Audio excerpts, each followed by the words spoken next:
Hello students, welcome back to my YouTube channel professor Shubham Tiwari, जहां पे provide होता है हमारे कॉमर्स क्लास वाले बच्चों के जितने भी आपके सब्जेक्ट हैं उसके syllabus, paper pattern and most important questions की वीडियो। बात करने वाले हैं टीवाई बीकॉम क्लास सेमेस्टर 6 के पहला सब्जेक्ट आपको फाइनेंशियल अकाउंटिंग के सिलेबस एंड पेपर पैटर्न के बारे में। सिलेबस एंड पेपर पैटर्न जानना समझना बहुत ही ज़रूरी है। जो भी आपका टाइम मिलेगा एग्जाम प्रिपरेशन के लिए, इनफ टाइम आपको मिलेगा, तो वहाँ पे सबसे पहले सिलेबस पे नज़र डालते हैं। क्या सिलेबस है आपका सेमेस्टर 6 का।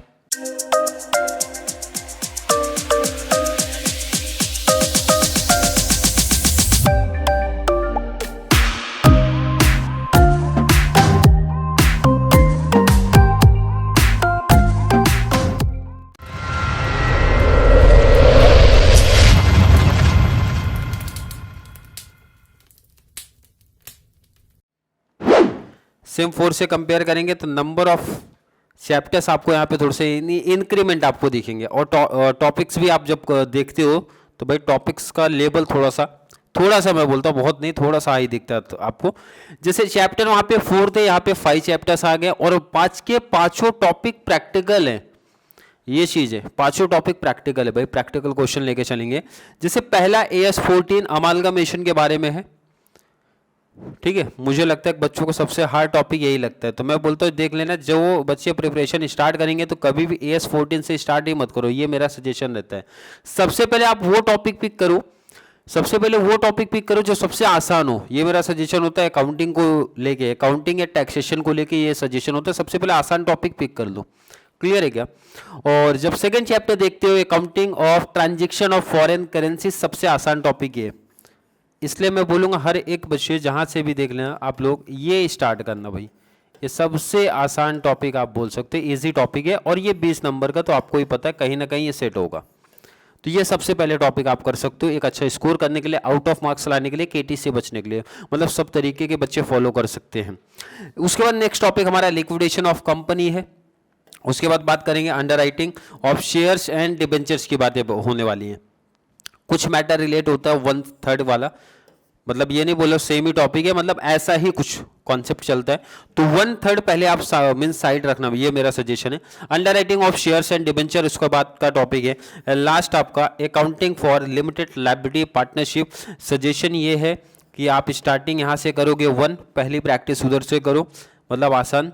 सेकेंड इधर करो, थर्ड ये करो, 1 2 3 इस तरीके से प्रिपरेशन करनी है। ये 3 तो एकदम परफेक्ट कर डालो आप लोग, मतलब जब आप प्रैक्टिस करना स्टार्ट करना तो ये चीज़ ध्यान रखना, ये 3 एकदम परफेक्ट होने चाहिए आपके, मतलब हर एक कॉन्सेप्ट, हर एक प्रैक्टिकल, हर एक इंफॉर्मेशन, हर एक केस आपको क्लियर होने चाहिए। उसके बाद आप ऑप्शन में एक को रख सकते हो, AS14 या फिर लिक्विडेशन ऑफ कंपनी में से एक को। सजेशन रहेगा लिक्विडेशन ऑफ कंपनी ऑफ हटा दो, AS14 के कुछ इंफॉर्मेशन अगर आप कंप्लीट टॉपिक नहीं कर पाते हो तो AS14 कर लेना। मतलब ये एक ऑप्शन है स्टार्टिंग से ही कि किसी भी एक को ऑप्शनल रखा जा सकता है, और सजेशन यही है 1 या 3 में से किसी एक को रखना। बट मेरा सजेशन आप देखोगे मैं 3 को ही बोलूंगा, 3 आप साइड में रखो। क्लियर है, आई होप समझा होगा कि क्या टॉपिक्स है, कैसे फोकस करना है भाई, कौन कौन से टॉपिक्स करने हैं। और स्टार्टिंग से प्रैक्टिस करो तो आपको पूरा प्रैक्टिस करना, आप पूरा कर सकते हो। जरा बात करते हैं पेपर पैटर्न हमारा क्या सेट होने वाला है। पेपर पैटर्न सिमिलर ही सेमेस्टर 5 के जैसा रहेगा। और पहला फोकस मेरा सजेशन रहता है भाई प्रैक्टिकल्स पे पहले आप टारगेट करो। 60 मार्क्स ये कैसे अपने को मिलेंगे, पहला फोकस आपका इसी पे होना चाहिए। क्लियर है कि नहीं। Full length practical question. Question number 1 हर एक बच्चे को पता है, ऑब्जेक्टिव्स क्वेश्चन आते हैं। ऑब्जेक्टिव में एनी 10 की बात होती है भाई, 10 मार्क्स के रहेंगे। मैंने यहाँ पे सामने ऑलरेडी लिखा है 10 मार्क्स की बातें होंगी। और ये ऑब्जेक्टिव्स में क्या क्या पूछे जाते हैं, पहला तो MCQs पूछा जाएगा, सेकेंड अपना ट्रू एंड फॉल्स पूछा जाता है, ध्यान रखना MCQs true and false. Next आपका match the pair, and last आपका फिलअप। ये 4 में से कोई 2 पूछे जाते हैं। क्या बोला गया, ध्यान रखना, 1 2 3 एंड 4, ये 4 में से कोई भी 2 पूछे आपसे जाएंगे। और दोनों ध्यान रखना एनी 10, यहां पे भी ऑब्जेक्टिव्स में भी ऑप्शन आपको देखने मिलेगा। क्लियर है कि नहीं है। तो एनी 10 आप सेलेक्ट कर सकते हो, अदरवाइज कंप्लीट 12 में से 12 भी आप लिख सकते हो। क्लियर है कि नहीं। उसके बाद हमारा question number 2 full length practical question के ऑप्शन में फुल लेंथ प्रैक्टिकल क्वेश्चन। अब ये कौन से टॉपिक के ऑप्शन में कौन सा टॉपिक बनता है, ये ऐसा कंपलसरी फिक्स नहीं है, ये चीज ध्यान रखना। ये कंपलसरी ऐसा नहीं है कि सर प्रीवियस ईयर ये टॉपिक के ऑप्शन में ये टॉपिक बना था तो इस साल भी सिमिलर ही बनने वाला है क्या, ऐसी गारंटी नहीं, ये चीज ध्यान रख लेना, ये चीज की ध्यान रखना। अदरवाइज प्रीवियस ईयर का पैटर्न फॉलो करके चले जाओगे प्रैक्टिकल के ऑप्शन में तो चेंज भी होता है, बहुत सारे ईयर में हुआ है, सेमेस्टर 5 में बहुत सारे टॉपिक्स में ऐसा हुआ था। इसलिए सजेशन इसलिए होता है 5 है, 5 में से इन शॉर्ट ऑफ सिंपल्स है, 4 प्रैक्टिकल तो आपको करने ही पड़ेंगे मिनिमम, क्योंकि एक ऑप्शन में रखा तो किसी के ऑप्शन में तो पूछेगा ही हो, तो आप वहां पे सेलेक्ट कर सकते हो। क्लियर है, ये चीज का सजेशन है। क्वेश्चन नंबर 2 आपके 20 ये एफए है तो ध्यान रखना, इधर 10-5 या फिर 10 मार्क्स का ऑप्शनल, तो रेयर केस ही ऐसा डिवाइड होता है। आपको सीधा 20 मार्क्स का प्रैक्टिकल क्वेश्चन ही देखने मिलेगा, मतलब ये सीधा जो फुल लेंथ प्रैक्टिकल क्वेश्चन आपको 20 मार्क्स का दिखेगा और इसके ऑप्शन में ये आपको 20 मार्क्स का देखने मिलेगा। 20 यहाँ पे भी सिमिलर ही ऐसी चीजें होंगी भाई, 20 का ये दिखेगा आपको, 20 मार्क्स का इधर दिखेगा। फुल लेंथ प्रैक्टिकल क्वेश्चन में यहाँ पे 20 दिखने वाला है और इधर पे 20 दिखने वाला है। जैसे मैं बात कर रहा हूँ इन शॉर्ट कि आपको इनडायरेक्ट टैक्स में 20 का नहीं दिखता, कुछ केस में आपको वो 15-5 का बन जाता है, मतलब इसमें 2 पार्ट हो जाएंगे, 15-5 अदरवाइज 10-10 का हो जाता है, तो वो एफए में नहीं दिखेगा। एफए में 20 के ऑप्शन में 20 और 4 प्रैक्टिकल टॉपिक आप लोग कर लेना। 60 ये हो गया, 20 का ऑब्जेक्टिव्स हो गया। क्वेश्चन नंबर 5 पे जरा देख लो क्या पूछा जाता है भाई। क्वेश्चन नंबर 5 में ए बी 2 आपके 10 मार्क्स के, ये ध्यान रखना ये लॉन्ग आंसर पूछे जाते हैं, 2 लॉन्ग आंसर देंगे, दोनों करना कंपलसरी है, यहाँ पे ऑप्शन नहीं देखने मिलता। और सजेशन हमेशा शॉर्ट नोट्स को लेके मेरी रहती है, क्योंकि ये 10 मार्क्स के आपके क्वेश्चन बनते हैं, 20 मार्क्स, अदरवाइज इसके ऑप्शन में आपसे पूछा जाता। और की जब बात होती है बोल रहे शॉर्ट नोट्स कर लो आप, एनी 4 आउट ऑफ 6, यहाँ पे एक एडवांटेज आपको है कि भाई 6 में से 4 कवर कर लो, 2 एक्स्ट्रा ऑप्शन मिलता है और ये 20 मार्क्स का है, तो ये ऑलरेडी शॉर्ट नोट्स में इंपॉर्टेंट क्वेश्चंस में प्रोवाइड करा दूंगा, इंपॉर्टेंट क्वेश्चन और स्टार्टिंग में ही दे दूंगा, ताकि आप लोग क्या करो अच्छे से प्रैक्टिस अभी से कर लो भाई कौन कौन से टॉपिक से करना है।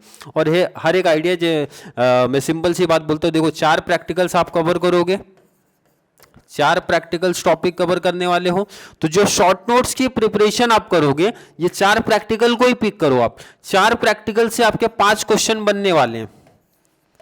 ये सिंपल स्ट्रेटेजी आप अभी से रख लो भाई, 4 प्रैक्टिकल आपने कवर किया तो प्रैक्टिकल के बारे में थोड़ी बहुत आइडिया रहती है, तो शॉर्ट नोट्स लिखना हमारे लिए आसान हो जाता है। और शॉर्ट नोट्स आपने प्रिपेयर कर लिया तो ऑब्जेक्टिव्स में भी आपको 60-70% का हेल्प हो जाता है। तो 4 प्रैक्टिकल से आपको 5 क्वेश्चन बनने वाले, मतलब 4 टॉपिक जो बताया मैंने, 4 कोई भी आप सेलेक्ट करना, 3 तो कंपलसरी बता दिया भाई, second and 4th and 5th ये 3, और बाकी पहला और तो थर्ड में से कोई भी एक सेलेक्ट करना। पहला सेलेक्ट करते हो तो ध्यान रखना 4 प्रैक्टिकल हो गए, 5 क्वेश्चन इजीली शॉर्ट नोट्स आपके कवर हो जाएंगे।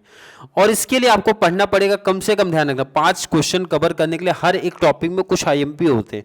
अब कितने रहेंगे वो ऑलरेडी इंपॉर्टेंट क्वेश्चंस में आपको शेयर किया जाएगा, मतलब सिंपल सी बात, इंपॉर्टेंट क्वेश्चंस आपको दूंगा और यही इसी तरीके से लेके चलना, तो आपके लिए प्रिपरेशन थोड़ी सी आसान हो जाती है कि 60 का प्रैक्टिकल्स भी हो जाएगा आपका और ये 20 मार्क्स का आपका शॉर्ट नोट्स भी रेडी हो जाएगा, और फिर लास्ट में आप लोग प्रैक्टिस करोगे, तैयारी करने वाले हो ऑब्जेक्टिव्स की। क्लियर है कि नहीं? देखो जिन बच्चों ने बुक नहीं लिया होगा उनको भी प्रॉपर समझ में आ गया होगा, या फिर कहीं पे अगर आपने नोट किया होगा तो नोट डाउन कर सकते हो। अदरवाइज ये पीडीएफ आपको कंप्लीट जितने भी आपके सब्जेक्ट हैं उसका सिलेबस पेपर पैटर्न की पीडीएफ में शेयर कर दूंगा, अगर किसी बच्चे को रिक्वायरमेंट होगी तो। जो नंबर आपको शेयर किया गया इस नंबर पे आप व्हाट्सअप कर देंगे तो आपको सिलेबस पेपर पैटर्न शेयर कर दिया जाएगा, और बाद में जब इंपॉर्टेंट क्वेश्चंस की हमारी सीरीज आएगी, इंपॉर्टेंट क्वेश्चंस का आपका सीरीज आएगा तो उसका भी पीडीएफ में आपको शेयर कर दूंगा। लेकिन अभी सिलेबस एंड पेपर पैटर्न, उसके बाद इंपॉर्टेंट क्वेश्चंस के लेक्चर्स आपको देखने मिलेंगे। क्लियर है? आई होप हर एक बच्चे को क्लियर कॉन्सेप्ट होगा, मीन्स सीएफए का सिलेबस समझ में आया होगा, पेपर पैटर्न के बारे में आइडिया होगा, किस तरीके से अभी से प्रिपरेशन के बारे में चल रहा है भाई, क्लास के हिसाब से, कॉलेज के हिसाब से, जहाँ पे भी आप प्रैक्टिस करो या फिर जिसके ऊपर आप डिपेंडेंट हो। क्लियर?